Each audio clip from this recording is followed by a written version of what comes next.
দেশে সব ধরনের জ্বালানি তেলের দাম বেড়েছে। বৃহস্পতিবার রাতে বিদ্যুৎ, জ্বালানি ও খনিজ সম্পদ মন্ত্রণালয় এক সংবাদ বিজ্ঞপ্তিতে এই তথ্য জানায়।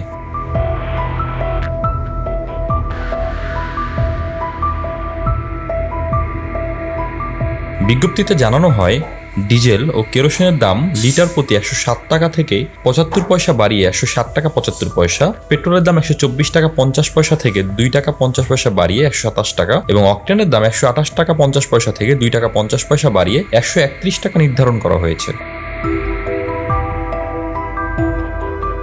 বিশ্ববাজারের সঙ্গে সমন্বয় করে দাম শনিবার থেকে কার্যকর হবে। সরকার চলতি বছরের মার্চ মাস থেকে বিশ্ববাজারের সঙ্গে সামঞ্জস্য রেখে স্বয়ংক্রিয় ফর্মুলার আলোকে প্রতি মাসে জ্বালানি তেলের দাম সমন্বয় করছে। তারই ধারাবাহিকতার প্রাইসিং ফর্মুলার আলোকে ভোক্তা পর্যায়ে এই নতুন দাম নির্ধারণ করা হয়েছে।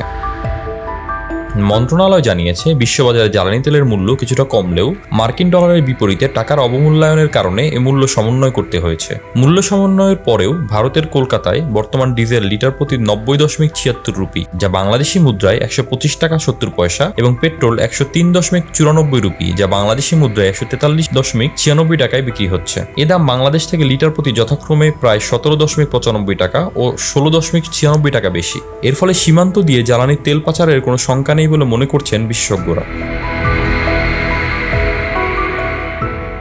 ডেস্ক রিপোর্ট, ভোরের পাতা।